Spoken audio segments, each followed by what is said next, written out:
muita alegria quando nós nos reunimos na casa do Senhor para louvarmos e bendizer o seu nome. E nós louvamos o Senhor aqui com vários hinos. E um deles diz assim: Senhor, purifica-me. O outro: renova o meu ser. Nos dias em que nós estamos vivendo, nós precisamos de uma renovação total e completa do nosso ser. Precisamos. Porque senão nós não vamos aguentar, irmãos. As coisas estão cada vez mais apertando. Nos entenderam? Então eu estava esses dias pensando um pouquinho, né, sobre esse caso aí desse novo Papa, né, o senhor Robert Francis Prevost, né? E ele, né, é interessante que ele toma justamente um título, né, de outro Papa que aconteceu logo no comecinho do século XIX, né, século XX já, que era o Papa Leão. Esse é o 14, Leão 13. E sabe o que eu estava vendo? Que ele tem, o Leão 13, ele tinha as mesmas ideias, já naquela época, que tem esse Papa. Então, irmãos, vamos nos preparar. Não estou dizendo nada, não tenho nada, não estou falando não, mas vamos nos preparar, porque nós não sabemos o que virá daqui para frente. Só Deus sabe. Então, o senhor Robert está lá. É um americano, mas de ascendência chilena, e ele já disse que ele gosta muito do Brasil. Oh, meu Deus! Aí é que é o meu medo. Aí é que é o meu medo. Mas é isso aí, nós estamos aqui, né? Ele já falou que ele quer vir aqui e que ele tem um amor muito grande pelo Brasil. Então, irmãos, não sabemos, né? Mas graças a Deus, irmãos, eu quero que os irmãos abram suas Bíblias e põem para mim a NVI, irmãos. 1 Coríntios 1, 25. Mas antes eu quero fazer uma breve oração, pedindo para que o Senhor nos dê graça. Senhor, meu Deus e meu Pai, eu quero te pedir, Senhor, para que nos dê da tua graça, para que abra nossas mentes e que nesta noite nós possamos entender, Senhor, o real significado de nós estarmos aqui nesta noite, o porquê que nós estamos aqui nessa noite, o que tu fizeste nas nossas vidas, e que cada um nesta noite possa entender que o Senhor tem algo grandioso para cada um, segundo a sua vontade, porque Ele é o Deus soberano. Senhor, meu Deus e meu Pai, abençoa cada um dos teus servos, e Senhor amado, abre o nosso coração, a nossa mente, para entendermos a tua palavra. Amém e amém. 1 Coríntios, capítulo 11, versículos 25 em diante. Vamos ler aqui, para nós entendermos o que o Senhor tem me dado essa semana. Diz assim o primeiro versículo, 25. Olha só. Porque a loucura de Deus, ela é mais sábia do que a sabedoria humana. E a fraqueza de Deus é mais forte que a força humana. O outro. Irmãos, pensem no que vocês eram. Olha só, hein? Presta atenção nessa parte. Irmãos, pensem no que vocês eram. Aleluia. Quando foram, o quê? Olha, uma reflexão. Pense no que vocês eram, quando vocês foram chamados. Poucos eram sábios, viu, irmãos? Poucos eram sábios, segundo os padrões humanos. Poucos eram poderosos e poucos eram de nobre nascimento. Olha o próximo versículo. Mas Deus escolheu o quê? Gente, olha só, mas Deus escolheu os que são loucos para o mundo, a fim de envergonhar quem? Olha só, hein? E as que são fracos para o mundo, a fim de envergonhar os?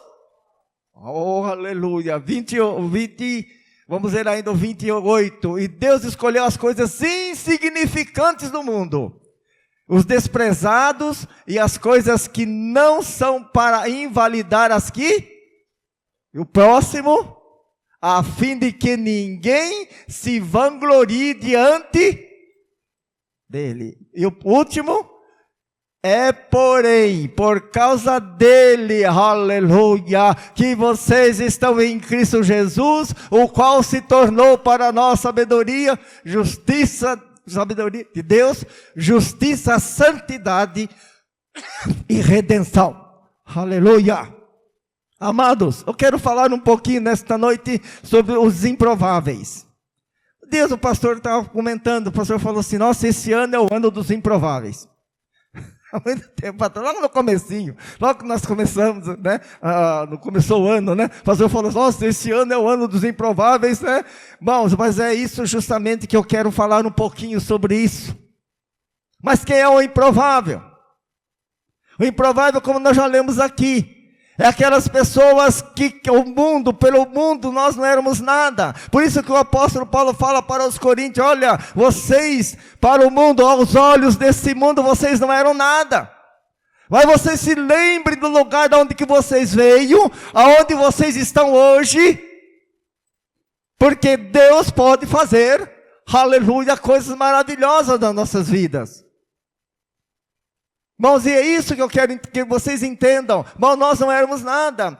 E uma das coisas muito interessantes, irmãos, é o seguinte, é que o Evangelho, aleluia, a palavra de Deus, a revelação do Evangelho, ela não começa com os grandes homens, ela não começa com os grandes sábios, ela não começa com aquele que tinha uma grande sabedoria. Jesus não chamou nenhum daqueles grandes homens doutores da lei, Jesus não chamou nenhum daqueles que conheciam as Escrituras, Jesus não chamou nenhum daqueles que tinham que estava sempre ali na sinagoga. Não, Jesus começa com quem? Com os improváveis. Isso que é interessante. A gente podia falar, mas Jesus não podia escolher aqueles que tinham o conhecimento da letra da lei. Não, Jesus começa com os improváveis. Jesus começa com aqueles que pouco sabiam. Jesus começa com aqueles que nada tinham. E é isso que nos chama a atenção, porque o amor de Deus, irmãos, é dessa forma. Deus não precisa chamar o grande sábio, não precisa chamar aquele homem que tem o QI elevado, não. Jesus começa com aqueles que são lá de baixo. Por quê? Para que ninguém se glorie, também para confundir quem? Os sábios. Era uma época em que a filosofia, né, estava em alta. E Jesus fala, não, mas eu quero vocês. E cada um de nós que estamos aqui, nós devemos nos lembrar que nós éramos também os improváveis. Eis aqui um improvável que está diante de vocês. E todos vocês, se vocês forem dar testemunho, pastor Pedro Júnior, todos nós aqui, nós podemos falar, não, realmente nós éramos improváveis. Eu era tão improvável, na minha juventude, eu falo isso, mas eu dou cada cabo rindo. Mas eu era gago que não falava nada. E se alguém me apertasse, aí pronto, eu começava a suar, não saía a minha voz. Na escola, eu ficava sentado no último banco com medo da professora me chamar para me ler um texto. Improvável. A gente ri, irmão, mas é a verdade, é a realidade. Nós era gago, ansioso, medroso. Mas eu tinha tanto medo que se eu fosse num velório, eu não dormia à noite só de ver o morto lá. Estou contando isso para os irmãos, porque é isso que eu era, irmão. Improvável. Mas até que um dia o Senhor, trabalhando na minha vida, eu já contei um pouquinho do meu testemunho, né, quando nós aceitamos a Jesus, o Senhor trabalhando na minha vida, eu lendo, irmãos, e foi, quando eu me dei por mim, eu já estava ajudando o irmão na escola dominical. Eu falei, opa, peraí, ajudando o irmão na escola dominical?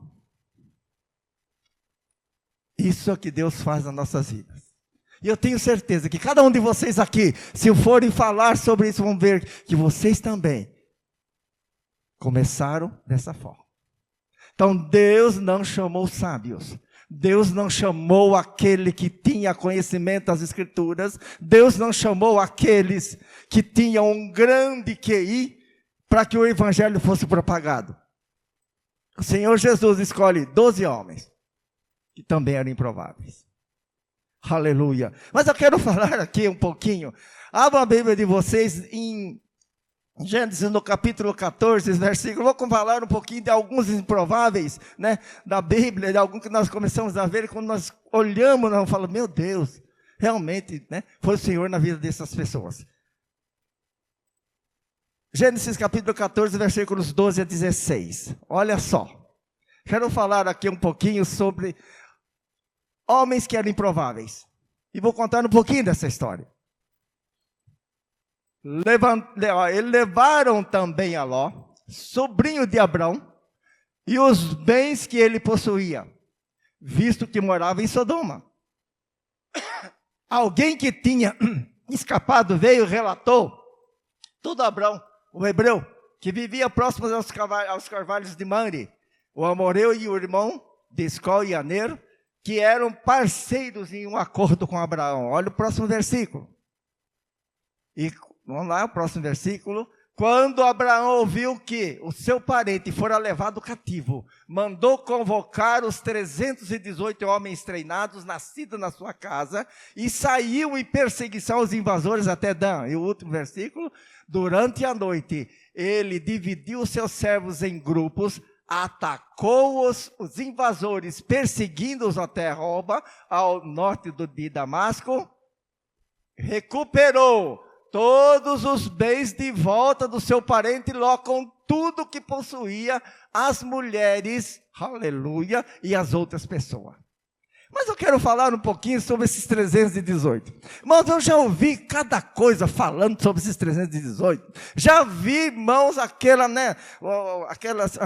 como é que se diz assim? Aqueles trabalhos, né? Sobre os 318, olha, porque se você, aleluia, venha no nosso culto essa noite, porque são 318 pastores, eles vão formar um corredor. Quem já viu isso? Eles vão formar um corredor e você vai passar por baixo dos 318 e Deus vai abençoar a tua vida. Balela. Precisava disso. Deus dá a esses homens força para vencer um grande exército. Naquela época, era 5 reis contra 4. E os 4 reis, que eram 4 nações, estavam perdendo para aquela outra nação. E o Senhor toca no coração de Abraão. Esses homens, irmãos, eram homens da roça, eram homens que cuidavam de ovelha, eram homens que cuidavam das coisas de Abraão, não eram homens aptos para a guerra. Vocês estão entendendo, irmãos? Olha que coisa, mas se fosse aqueles, foram guerreiros, não, eles foram enfrentar homens guerreiros preparados. Então esses 318 chegam lá, Abraão instrui eles vão, ajudam naquela batalha, eles vencem, trazem Ló, que Ló havia perdido tudo, eles levaram de Ló tudo aquilo que Ló tinha, tudo aquilo que Ló tinha nas suas mãos, eles levaram inclusive as mulheres, e eles vão até lá e trazem a Ló, a família de Ló, eles trazem. Esses 318 fizeram algo que muitos não podiam fazer. Pouca instrução.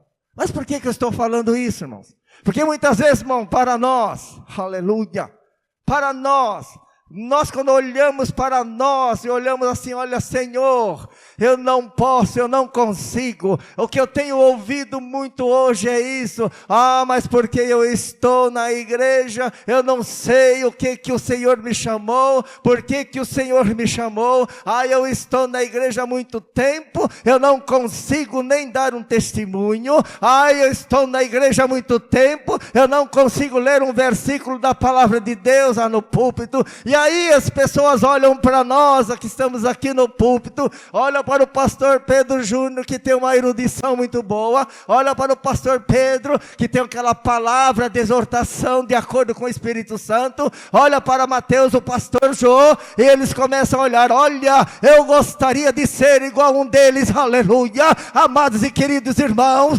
você foi chamado por Deus, para Deus te usar como você é, você não precisa se preocupar, aleluia, com os irmãos que estão aqui em cima, você tem que se preocupar sim, aleluia, se você não consegue falar aqui no púlpito, se você não consegue pregar, aleluia, o Senhor não está cobrando de você, que você veio até aqui, veio pregar como nós, aleluia, mas Ele quer de você algo que você pode fazer. Aleluia. Meus amados e queridos irmãos, esses homens não tinham conhecimento de batalha, aleluia. Mas foram preparados. E Deus deu a eles a vitória. Era impossível. Impossível. Mas eles fizeram a diferença. Aleluia. Fizeram a diferença. 318, mas não é para nós estarmos usando para fazer campanha. Não é isso. Nós temos que entender que quem operou na vida deles foi Deus. É isso. Amém? É verdade, irmãos. Então nós temos que entender isso. Aleluia. Então Deus é o Deus das coisas impossíveis. Mais um ainda. Quando Josué chega ali,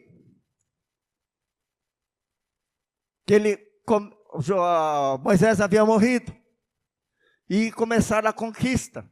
E a primeira cidade em que eles foram conquistar, qual que era? Quem sabe? Jericó. A primeira cidade. Já foi ali a prova de fogo para Josué. Mas olha, o que eu quero falar aqui um pouquinho, não é tanto sobre Josué, mas eu quero falar sobre uma pessoa que fez a diferença. E essa pessoa, por incrível que pareça, quase ninguém lembra dela. Vou falar um pouquinho sobre Raabe. Eu falo, oh meu Deus, é Raabe. Você fala, mas Raabe, sim, ela tinha aquela vida que nós já sabemos. Duas coisas se destacam com Raabe. Primeiro, que ela era estalajadeira. O que ela era estalajadeira? Era aquela pessoa que recebe as pessoas quando vêm de fora. E segundo, ela também era uma prostituta. Mas o que aconteceu? Quando os espias foram até lá, como a casa de Raabe, a costa da casa de Raabe, ela dava de costa com o muro. Eles subiram ali, em primeiro lugar, como ali era um lugar que recebia as pessoas, eles vão até lá. Os homens dali de Jericó ficaram sabendo. E ela, o que ela fez? Ela esconde esses homens. E quando os oficiais do rei chegam e falam para ela, olha, cadê aqueles dois homens que estavam aqui? Ela falou assim, olha, eles já foram embora. Mas não, eles já foram embora, não estão mais aqui. Mas na verdade eles estavam escondidos. E Raabe salva a vida deles. Que eles foram lá para saber como é que estava a cidade. E Raabe então fala, olha, quero dizer uma coisa para vocês. Nós ouvimos já a dizer os acontecimentos que aconteceram com o povo de Israel. E nós aqui em Jericó, nós estamos com medo. E olha, eu quero fazer algo com vocês, um acordo. Eu quero que vocês, assim como eu salvei a vida de vocês, eu quero que vocês, olha só, também salvem a minha família. Olha, eu quero que vocês salvem o meu pai, a minha mãe, os meus filhos. E eles falaram, olha, certinho. Quando eles destruíram toda Jericó, eles pegaram a Raabe, a família de Raabe, e levaram a salvo. Mas por que eu estou falando isso? Porque eu estou falando que ela fez a diferença.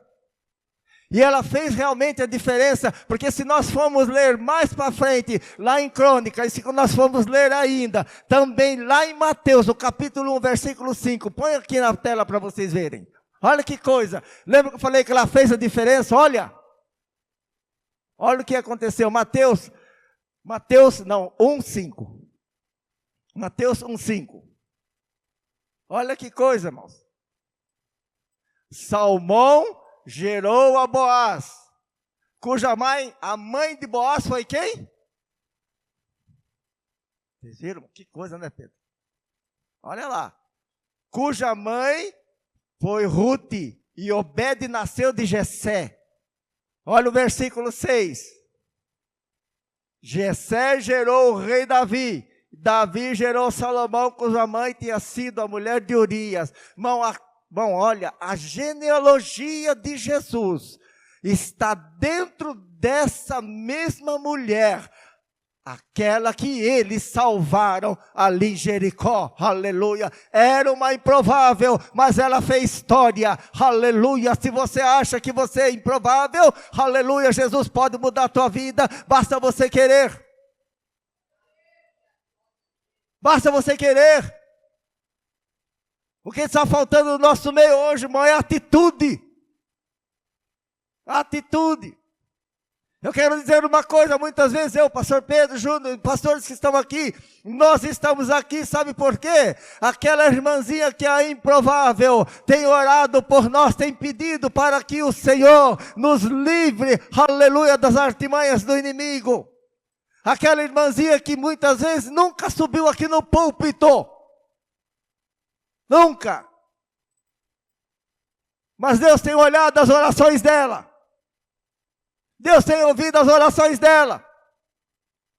Então não se preocupe, minha querida irmã, meu querido irmão, se você não tem como subir no púlpito, não, mas faça aquilo que Deus tem determinado para você fazer. Ore pela igreja, ore por nós. Faça a tua parte, aleluia. Não fique pensando ou querendo, olha, eu queria ser igual fulano, igual cicrano. Não, seja você, porque Deus vai te usar como você é. Aleluia. Tempos atrás eu vi uma pessoa falando, olha, porque acho que Deus me chamou para eu ser o profeta Ezequiel. Não, Deus não chamou ninguém para ser profeta Ezequiel, coisa nenhuma. O tempo de Ezequiel já passou. Estamos vivendo uma nova época, e Deus quer usar você como você é, mesmo sendo improvável. Deus quer te usar como você é. Deus quer usar o que você faz. O pouco que você faz, se você fizer com amor, é muito para o Senhor. Não se preocupe. Faça aquilo que o Senhor tem designado. Mas vamos lá. Terceiro, também provável. Esse a gente é até pitoresco a história dele. Quando você começa a ler sobre Gideão, né? Você até ri. Por quê, irmão? Pensa num homem medroso. Pensa num homem que, olha, super improvável. Vamos ver aqui algumas coisas aqui sobre Gideão, né? Capítulo 6 de Juízes, versículos 11, 12. Então o anjo do Senhor veio, assentou-se debaixo do carvalho de Ofra, que pertencia ao abiezrita Joás. Gideão, filho de Joás, estava malhando trigo em um tanque de prensar uvas para escondê-lo dos midianitas. Amados, os midianitas e os amalequitas, eles tinham um certo parentesco já com Israel. E o que eles faziam naquela época? Quando os israelitas tinham as suas plantações, estava já na hora de colher o trigo, eles vinham de uma horda tão grande de homens, né? Vinha até ali Israel, colhia tudo como se fosse um bando de gafanhotos, colhia tudo, deixava Israel sem nada. E aí Gideão, com todo aquele medo dele ainda, porque os outros não faziam isso, ele falou, que eu vou cuidar daquilo que é meu.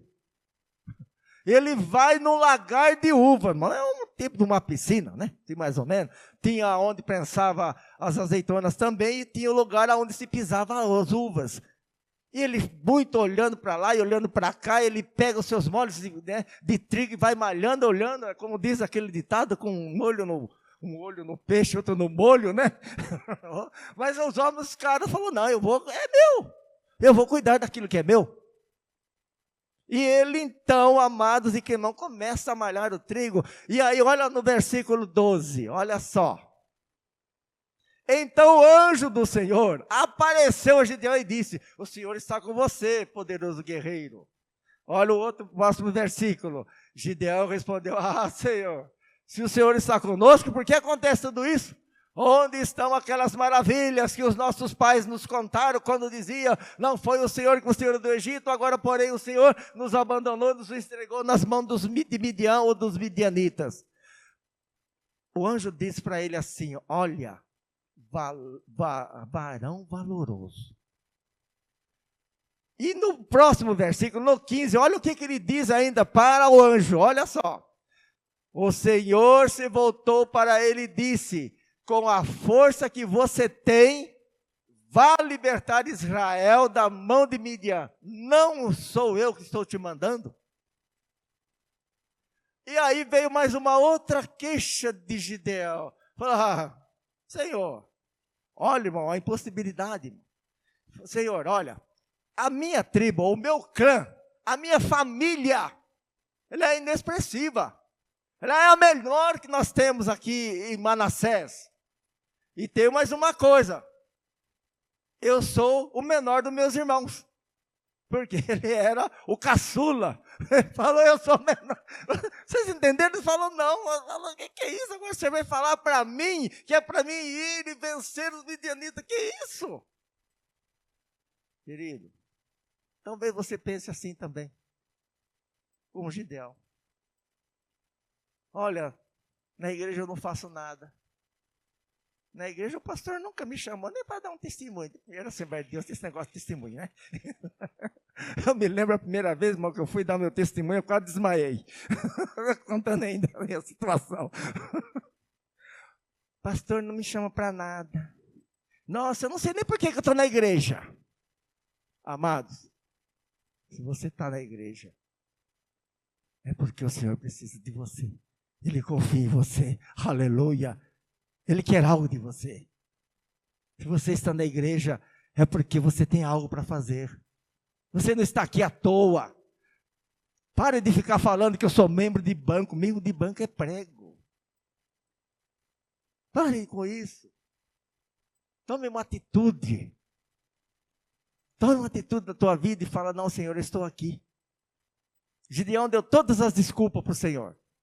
Eu sou o menor, a minha família é inexpressiva, é a menor de Manassés. Que isso? Agora você vai falar para mim livrar o povo da mão dos midianitas? Que isso? E a história vai longe. Aí o Senhor falou para ele, não, reúna os homens. Reúna os homens. E aí, naquela coisa de reunir os homens, deu 32 mil homens.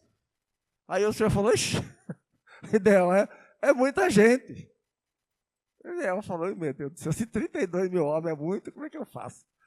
Aí, lembra que eu falei para vocês que ele era o improvável?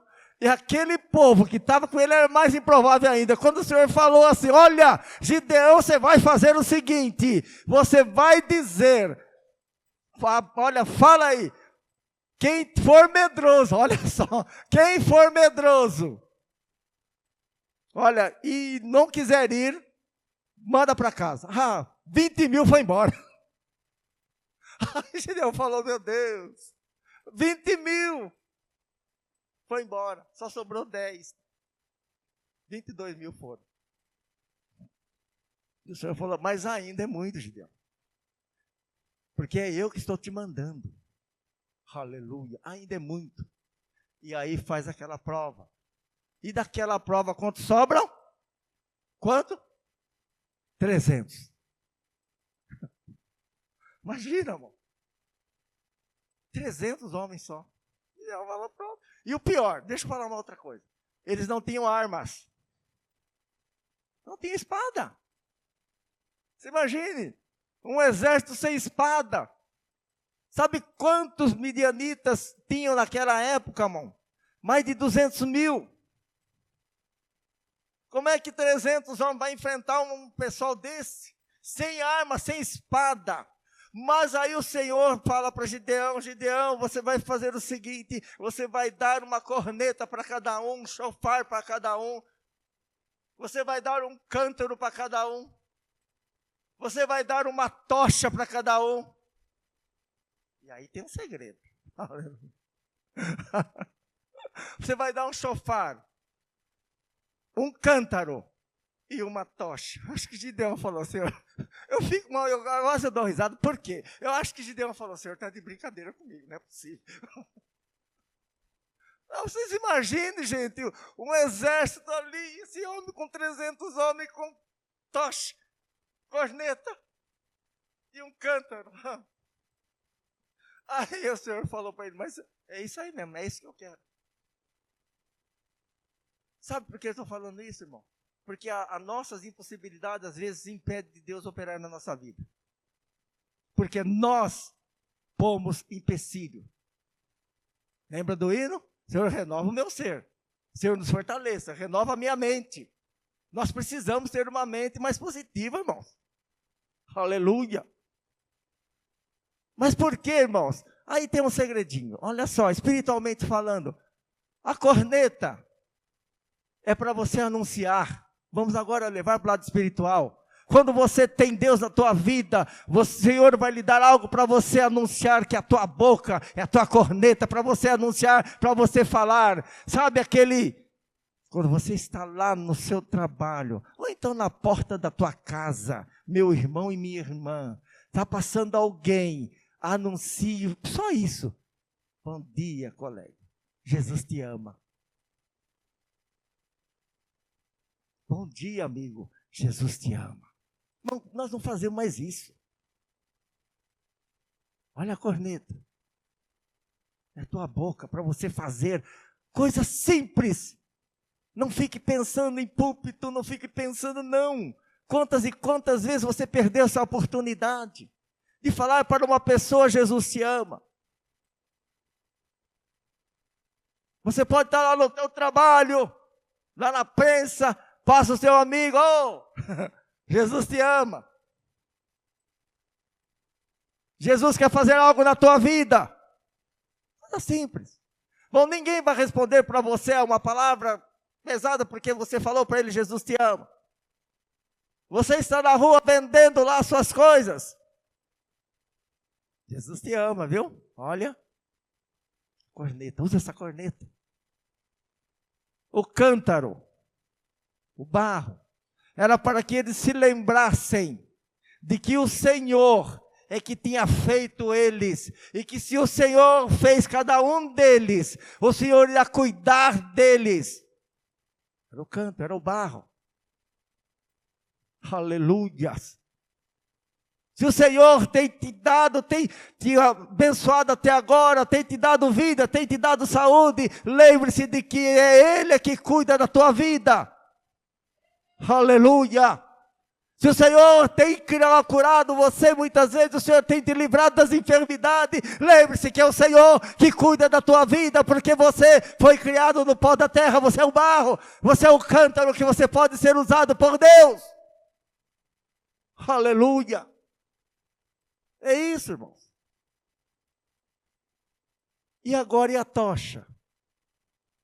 A tocha é a presença do Espírito Santo na tua vida, que você muitas vezes fala, Senhor, aleluia, me ajude, Senhor, me dê graça. O Senhor está lhe dando para você a sua presença através da tocha acesa, porque o Espírito Santo representa o fogo, aleluia. Por isso, irmão, simples. Corneta, o cântaro e a tocha. Você tem isso. Aleluia. Mas o mais interessante acontece depois. Quando eles começam a batalha, e Gideão ainda pega, divide aquele grupo em 3. E meus amados, eles vão em cima, com aquilo tudo. Gritando, irmão, é uma das primeiras batalhas que nós vemos que eles ganham no grito mesmo. No grito. E gritando, e falando, e tocando a trombeta. O que aconteceu? Aqueles homens começaram a se matar a si próprios, começaram a ficar tão alvoroçados, tão com medo, tão temerosos, que eles começam a se atacar a si mesmos. Irmãos, e termina a batalha. Sabe quantos homens morreram naquele dia? 120 mil. Quem que é um bom matemático aqui? Oh, glória. Divida 120 mil por 300. Oh, glória. 120 por 300. Cadê o grande matemático que eu, meu Deus, não tem nenhum. Hã?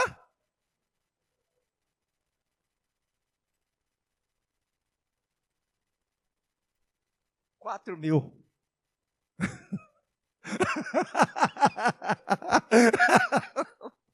Bom, sabe quantos homens comem para aquele? Cada um deles, 4.000 homens. Isso porque eles eram os improváveis. Aleluia! Oh, glória! Vocês estão entendendo, irmãos? 4.000 homens para um. Muita coisa, pastor João. Vocês entenderam como é que olha a matemática de Deus, irmão? Você que fica às vezes aí pensando, meu Deus, eu não faço, eu não posso, você pode, aleluia, é Deus que te dá graça, é Deus que te dá força, você pode. Deus quer mudar, aleluia, a história da nossa vida, aleluia, temos que parar com isso que eu não posso, que eu não faço, que eu não consigo, aleluia, você consegue. Se você está aqui hoje é porque você consegue. Lembra que nós lemos logo no comecinho. Olha, lembre do lugar de onde que vocês saíram, onde vocês estavam. E olha o lugar onde você está hoje. Aleluia. Consegue. E uma das coisas que eles fizeram foi o que? Quando chegou na hora da batalha, o que eles fazem? Eles quebram o cântaro, simbolizando que a partir daquele momento, quem estava na vida deles, quem dirigia a vida deles, era Deus, aleluia. Por isso que eles quebram os cântaros. Era Deus dirigindo agora. Mas vamos para lá. Não podia deixar de falar outra coisa. Quando tudo isso termina, 2 generais, que eram também de lá dos amalequitas e dos midianitas, eles prenderam. Eram os 2 generais, eram aqueles que comandavam a guerra. E olha o nome deles. Oreb e Zeeb. Falei, mas por que será que a Bíblia põe logo, mostra o nome desses 2 homens? Não podia, né? Deixar, já morreram 120 mil mesmo, né, Pedro? Para que o nome desses 2 camaradas aparece aqui? E isso me chamou a atenção. Chamou a atenção, eu falei, meu Deus do céu, alguma coisa tem aqui. Aí eu fui pesquisar. A palavra Oreb quer dizer corvo. E a palavra Zeev, em hebraico, quer dizer lobo. Nossa, é uma coisa meio esquisita, né? Mas era justamente isso. Só que agora, irmãos, eu quero explicar uma coisinha para vocês. Porque eu tenho visto muitos pregadores por aí, aqueles pregadores bons, hein? O pastor Pedro encontrou um dia desses aí numa igreja, né, pastor? E aí, então, esse amado irmão falou que corvo é urubu. Corvo não é urubu, irmãos. Urubu é urubu. Corvo é corvo.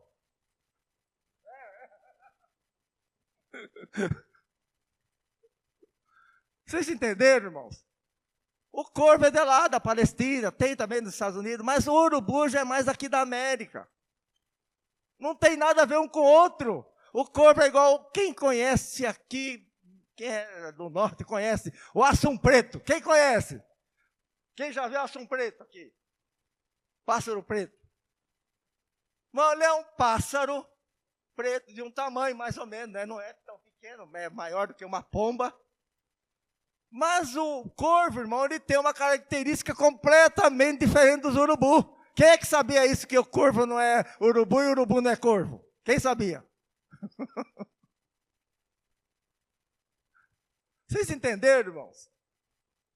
Ele é bem diferente, o seu habitat, a sua maneira de é bem diferente. E tem mais uma outra coisa, o corvo ele é mais inteligente do que é o mais inteligente de todas as aves. Vocês sabiam que um corvo ele fala melhor do que um papagaio? Quem sabia disso? Olha que diferença, que coisa. Ele fala melhor. Ele é mais inteligente. Das aves, ele é das mais inteligentes. vive também de carniça, mas a dieta dele não é só carniça, ele come fruta também. Pode criar em casa, imagina, um corvinho em casa. Meu Deus do céu. Bom, mas urubu é uma coisa e corvo é outro. E eu já vi muitos, irmão. Eu acho que o Pedro também já deve ter visto, tá, Pedro?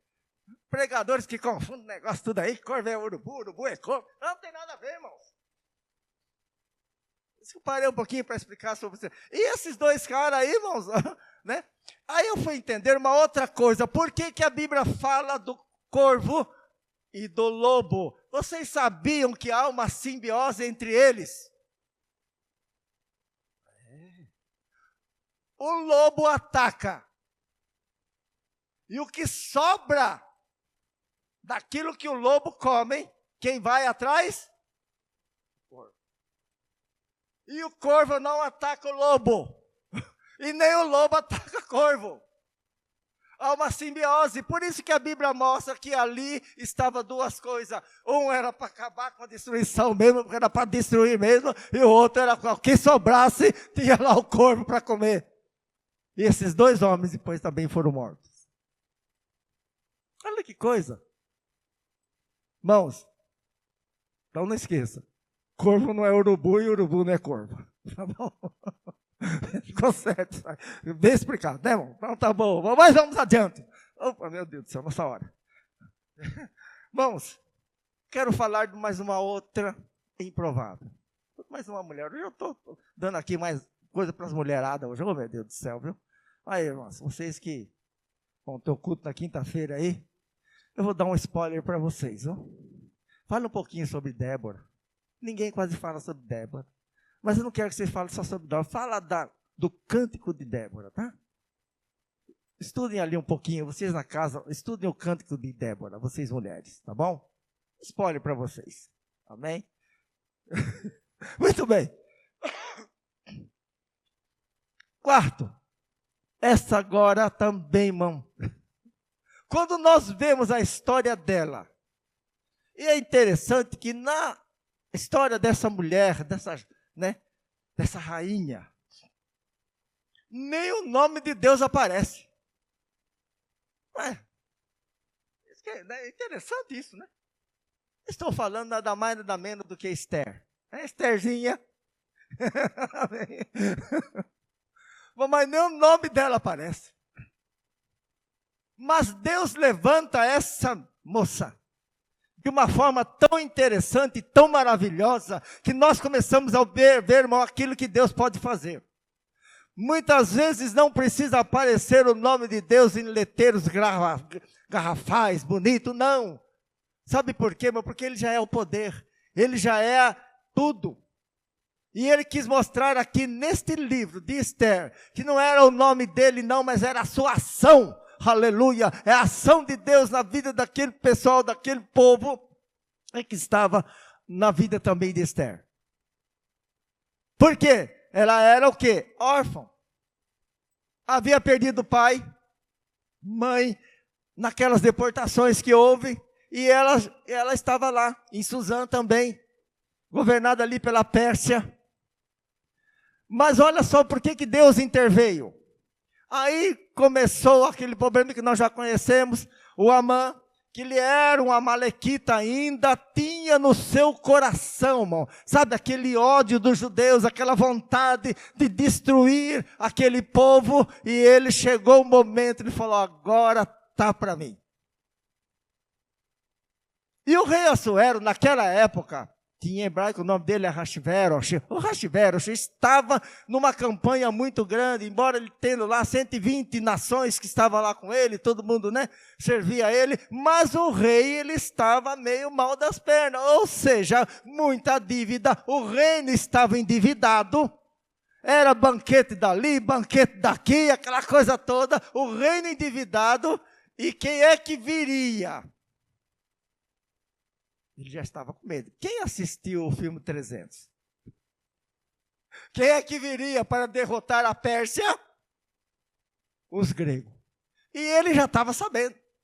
Falou, rapaz, uma hora ou outra esse negócio aqui vai.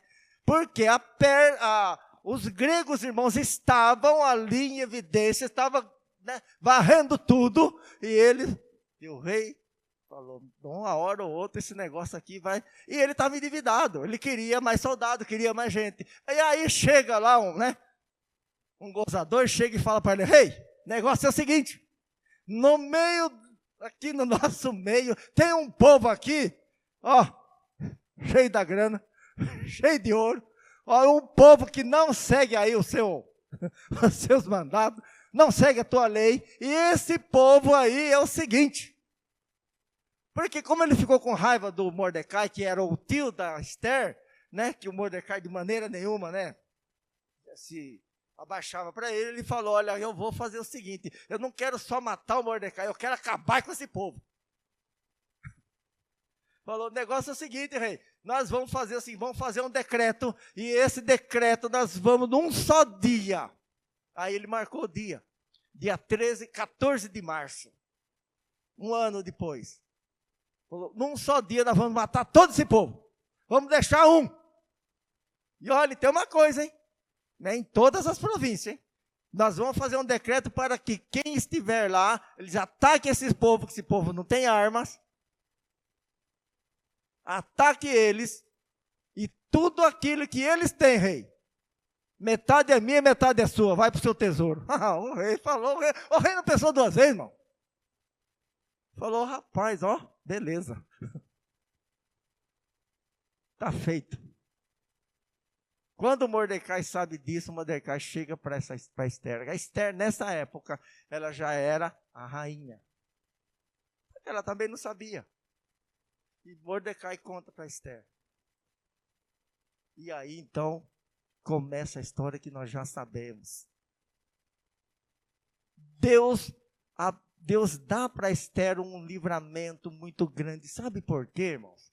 Porque ali, naquele local ali, estava ainda os remanescentes de Israel, aqueles que ainda tinham a semente, aleluia, e se aquele povo fosse destruído, a semente, aleluia, estaria perdida, e era isso que Amã queria, mas Deus muda o cativeiro, mesmo que embora não apareça o nome de Deus nesse livro, mas Deus estava trabalhando, e aquela menina, aquela órfã, que ninguém dizia nada, ela como rainha, ela começa a trabalhar, aleluia, e Deus dá para ela algo maravilhoso, uma sabedoria muito grande, e quando ela ouve aquilo, ela pega e chama o rei, e fala, olha, eu quero que você faça um banquete, e nesse banquete eu quero que você traga o Amã,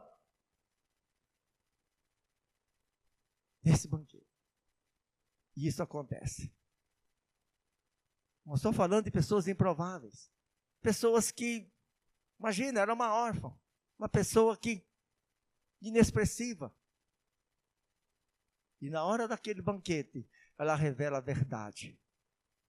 A forca que Amã havia feito para enforcar Mordecai, serviu para o seu próprio cadafalso. Viu, irmãos? Deus trabalha com os improváveis. Deus trabalha, Deus sabe o que faz. Então muitas e muitas vezes, irmãos, nós falamos, olha, puxa vida, né, que coisa, a minha situação é essa, eu não consigo, mas começa a lembrar dessas pessoas que eram improváveis, e aí nós vemos, irmãos, que Deus frustrou tudo aquilo que Amã havia pensado e planejado. Estou contando por cima, então não dá tempo. Tudo. E aí nós vemos que aí a história muda. Essa mulher mudou a história. Ela mudou a história de Israel. Tanto é que quando chega nessa época, na festa do Purim, né, esse livro de Esther é lido na sinagoga todinho. E há um trabalho muito interessante, porque eles se lembram que todo dia 15 de março, 15 de Adar, foi o dia em que eles foram libertos lá na terra da Pérsia, lá em Suzã, por uma mulher. Irmãos, por uma mulher. Aleluia. E aí, então nós começamos a ver, irmãos, que Deus trabalha com os improváveis, conosco mesmo. Ele é independente daquilo que nós somos. Lembra que eu disse no começo que Deus não chamou para o evangelho pessoas, né, capacitadas? Não, Deus chamou aquelas pessoas que eram os piores, aqueles que não tinham nada, aqueles que nada sabiam, porque Deus é quem vai trabalhar. É Deus que vai trabalhar. Próximo. Então, já chegando no fim. Oh, meu Deus, quanto vai dar tempo? Outra improvável, que muitos pregam, todos falam. Mas eu quero, tornar a falar sobre essa mulher. Mulher samaritana. Coitada. Essa, meu Deus. Eu estava lendo direitinho o assunto, irmão. Ela era tão improvável que, olha só, ela tinha medo de se apresentar. Ela foi tirar água num horário que judeu jamais faria isso. Depois de meio-dia, logo já, ninguém fazia isso. Irmão, porque o costume judaico é assim. As mulheres, elas levantavam de manhã, olha só, faziam lá as farinhas, moíam lá na mó, o trigo, e já logo ia para a cisterna buscar água, logo cedo. Quem trabalha na roça sabe disso. Melhor horário para pegar água é cedo mesmo. E elas, mulheres judias, iam para lá para pegar água lá logo cedo. Quando dava isso, a hora, fazia o almoço, tudo, meio-dia, nenhuma mulher você ia encontrar lá pegando água. Mas por que ela fazia isso? Porque ela sabia da sua vida, ela tinha medo de que alguém ficasse falando dela, então ela ia num local, num horário em que ninguém ia. Depois de meio-dia. Mas, como toda essa história tem, Tem o mas quem estava lá naquele dia? Muda a história, a vida dessa mulher. Aleluia! Muda a vida dela.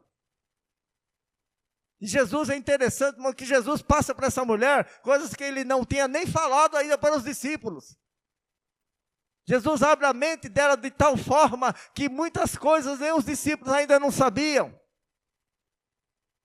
Vamos ler só alguns versículos aqui, bem rapidinho. João 4, versículo 10. Bem rapidinho. João 4, versículo 10. Jesus respondeu, olha só, essa primeira coisa que Jesus fala para ela.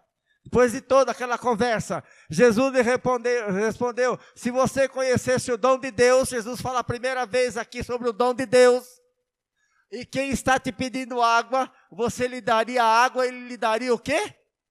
Água viva, salvação, conhecimento das coisas de Deus. Olha o próximo versículo. Versículo 23 e 24. Olha só, 23 e 24. Olha outra coisa. No entanto, está chegando a hora, e de fato já chegou, em que os verdadeiros adoradores adorarão ao Pai em espírito e em verdade. Estes são os adoradores que o Pai procura. Jesus falando para ela havia aquele problema, não é aqui que tem que se adorar a Deus, é lá no templo. Jesus falou, não. Os verdadeiros adoradores vão adorar ao Pai em espírito e verdade. Olha só, Deus é espírito e é necessário que os seus adoradores o adorem em espírito e em verdade. Aleluia. Jesus passa para ela coisas que ele ainda não havia nem passado ainda para os seus discípulos. Deus muda a vida dessa mulher. Deus muda a história dessa mulher. Era uma improvável. Mas Deus mudou a vida dela, Deus muda tudo. Aleluia. Olha o versículo 39 e 40, do 39 a 42, bem rapidinho. 39 a 42. Olha só, irmãos, como a mudança aqui foi total. E muitos dos samaritanos daquela cidade creram nele por causa do seguinte testemunho dado pela mulher. E ele me disse tudo o que eu tenho feito. Olha o próximo. Assim, quando eles se aproximaram dele, os samaritanos insistiram que ficasse com ele. Ele ficou com ele quanto?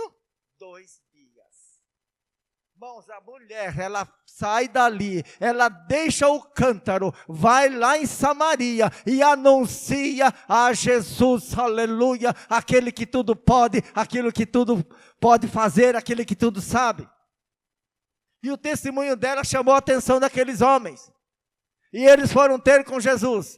E tem uma coisa, essa semente, aleluia, ela só vai brotar ainda mais para frente, lá em Atos, no capítulo 8, bem rapidinho. Atos capítulo 8, os versículos 4 e 8. Olha como é que a semente brota, aleluia. Porque, irmão, Deus é quem está no negócio. Deus é quem faz as coisas acontecerem.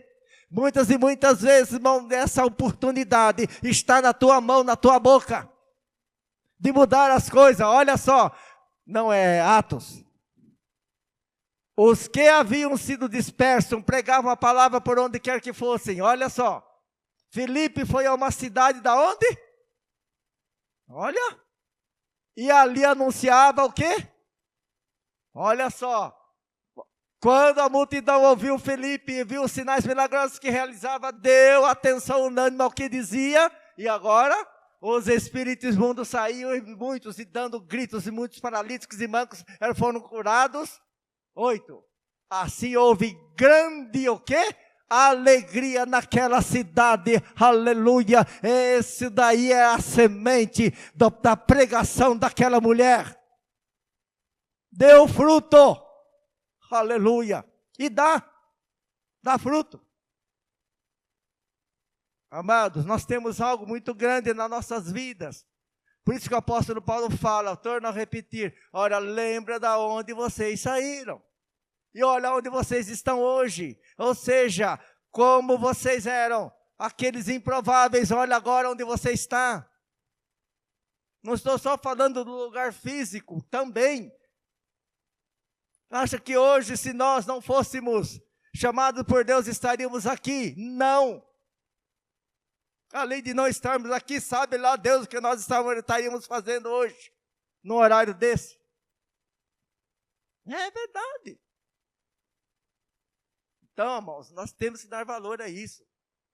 Somos sim, fomos improváveis, somos, mas hoje nós ocupamos um lugar de privilégio. Nós temos que abrir a nossa boca mesmo, falarmos, não se preocuparmos, não porque eu não faço, porque eu não posso, não porque eu queria ser igual pulando, igual ciclano, não, aleluia, Deus vai te usar do jeito que você é.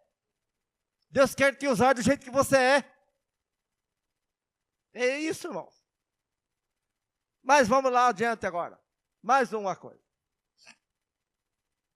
Que é um pessoal mais complicado do que os discípulos. Quando nós começamos a olhar para os discípulos de Jesus. Irmãos, olha, a gente fala, olha, é só Jesus mesmo. Imagine se hoje o pastor tivesse que escolher pessoas assim como Jesus escolheu. Se hoje, pastor, a coisa não é fácil, vocês imaginem naquela época como é que Jesus ainda chega para Pedro, pescador, conhecia Bolupa, nem conhecia direito a lei. Jesus chega e fala, vem cá, Pedro. Hoje eu estou te escolhendo que você não vai ser mais pescador, você vai continuar pescando, mas agora o negócio é diferente, Pedro. Você vai pescar homens. Pedro falou, meu Deus do céu. Irmãos, imagina. Aí, olha só, então não era completamente improváveis. Pedro, seu irmão, Simão e Judas eram zelote, irmão, guerrilheiro, cara que se você olhasse torto, era zelote, eles estavam esperando o quê? Querendo armar alguma coisa para ideias completamente diferentes. Mateus, cobrador de imposto. João e os seus irmãos, construtores de barco. Olha que coisa, irmão, não tinha ninguém ali que podia falar, não, esse daqui, não. Eram todos diferentes. Mas Jesus transforma a vida desses homens. E que hoje, de uma tal maneira que hoje nós podemos falar, olha, realmente foram apóstolos e discípulos de Jesus. Jesus transforma, irmãos. Seja lá o que você for, o que você é, não importa. Se você tomar uma atitude de falar, olha, Senhor, olha, eu quero ser diferente. Mas eu só estou no banco, mas não tem problema, mas eu vou começar a buscar o Senhor para isso, para aquilo. Olha, eu vou começar a me empenhar mais na obra. Não se preocupe porque você não vem no púlpito. Não se preocupe porque você não consegue ler uma palavra na Bíblia. O testemunho da minha esposa era improvável. Hoje ela já está lendo, está onde, Mar? Está lendo a Bíblia sozinha, pastor. Aí, ó. Está lá, acho que em Números, né? Está lendo já. Lá. Começou do zero. Vocês estão entendendo, irmãos? É isso, atitude. É uma atitude, irmão. Não, o Senhor não chamou para nós ficarmos todo mundo no púlpito. Não, nada disso. Faça aquilo que o Senhor tem proposto no teu coração. Aleluia. Ah, mas eu sou fraco. Sim, eu sou fraco. Mas a palavra de Deus diz, olha, o próprio apóstolo Paulo fala, olha, mas quando eu estou fraco assim, aí eu sou forte. Para nós encerrarmos, irmãos. Então, irmãos, para nós encerrarmos, vamos ler aqui Apocalipse capítulo 3, versículo 8 e 10, para nós encerrarmos. Irmãos, que vocês, irmãos, que estão aqui nessa noite, não fiquem preocupados em querer ser aquilo que vocês não é. Seja aquilo que vocês são. É nisso que Deus vai te abençoar.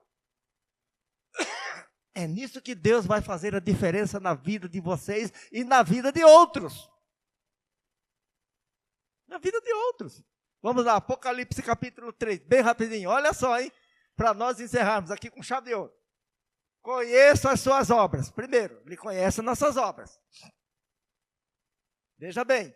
Eis que coloquei diante de vocês o quê? Uma porta aberta. Fechada não, uma porta aberta.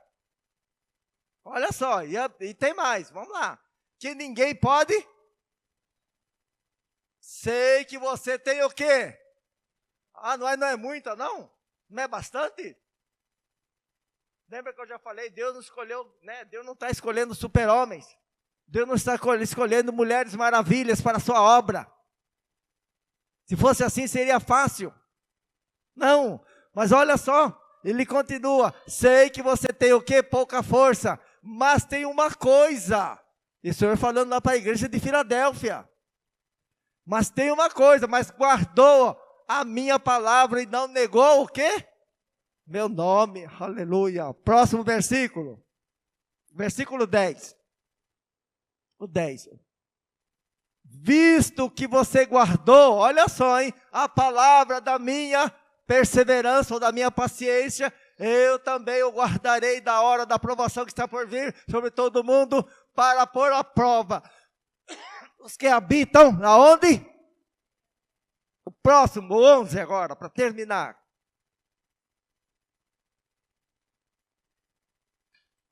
Olha o 11, venho em breve, apegue-se ao que tem, para que ninguém tome a tua. Aleluia, amados e queridos irmãos, meus irmãozinhos, minhas irmãzinhas, pelo amor de Deus, não fique se preocupando. Ah, porque eu não dá para mim, não consigo. Não adianta vocês olharem para nós e falarmos assim, olha, eu queria ser igual a vocês. Não. Quem é que não gostaria de ser igual o Pedro Júnior aí, com uma retórica impecável, né? Aquela, né?